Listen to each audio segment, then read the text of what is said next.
My dear aspirants, நம்ம last ஷார்ட்ஸ்ல என்ன பார்த்துருந்தோம்னா இந்த நியூ ஓஎம்ஆர்ல டிஎன்பிஎஸ்சி நியூ ஓஎம்ஆர் வந்து இன்ட்ரடியூஸ் பண்ணியிருக்கிறாங்க. ஏப்ரல் மந்த் 23 வந்து அதுக்கான நோட்டிஃபிகேஷன் வந்திருக்கு. ஃபைன். ஸோ இதுல வந்து ரைட் சைடில் இருக்கிற அந்த ஷேட் பண்ற ஏரியா பத்தி நம்ம போன ஷார்ட்ஸ்ல பார்த்துருந்தோம்.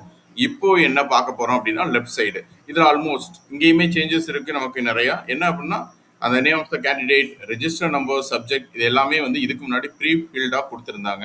அதுவும் ஃபில் பண்ணியே வரும் நமக்கு ஓஎம்ஆர் கொடுக்குறப்ப. கரெக்ட்.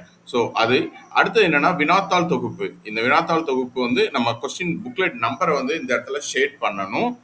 அதுல முக்கியமான பாயிண்ட் நோட் பண்ணுங்க. தப்பா ஷேட் பண்ணோம் அப்படின்னு சொன்னா இன்வேலிடேட் பண்ணிடுவோம் ஆன்சர் ஷீட்டை அப்படிங்கிற மாதிரி சொல்லியிருக்கிறாங்க. ஓகே. ஸோ அது நோட் பண்ண வேண்டிய ஒரு விஷயம். ஸோ ப்ராப்பரா என்ன அப்படிங்கிறத நோட் பண்ணிடுங்க.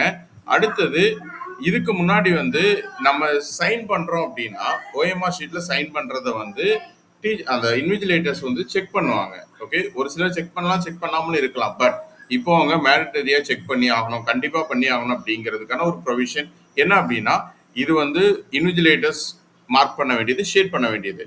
கேண்டிடேட் சிக்னேச்சர் அவைலபிள் இந்த ஸ்பேஸ் ப்ரொவைடட் இருக்கா இல்லையா, சிக்னேச்சர் கேண்டிடேட்டோடது அப்படிங்கிறத அவங்க செக் பண்ணி எஸ்ஆர் நோங்கிறத போடணும். அதுக்கப்புறம் லெஃப்ட் தம்ப் இம்ப்ரெஷன் கேண்டிடேட் வச்சிருக்காங்களா இல்லையா அப்படிங்கிறத அவங்க செக் பண்ணி போடணும். ஓகே. ஸோ நமக்கான ஃபில் பண்ணுற டேட்டா ரொம்ப ரொம்ப ரொம்ப குறைஞ்சிருச்சு ஓஎம்ஆர் ஷீட்டை பொறுத்தவரையும். முன்னாடி இதே சைடு இந்த ஃபர்ஸ்ட் பேஜில் லெஃப்ட் சைடு இங்கே ஏபிசி ஃபில் பண்ணி நம்ம அந்த ரைட் சைடில் போட்டதும் இல்லாமல் லெஃப்ட் சைட்லேயே அதை போட்டு எல்லாமே டேலி பண்ணி ரொம்ப தலைவலி மிகுந்த வேலையை வந்து ரொம்ப குறைச்சிருக்கிறாங்க அப்படின்னு தான் சொல்லணும்.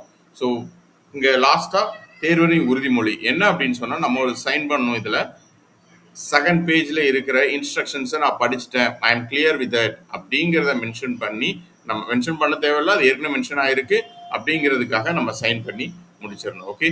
ஸோ அடுத்த ஷார்ட்ஸ் இதுல நியூவா ஒரு சில இன்ஸ்ட்ரக்ஷன் கொடுத்துருக்காங்க, அது என்ன அப்படிங்கிறத நம்ம பார்ப்போம். ஓகே. தேங்க்யூ.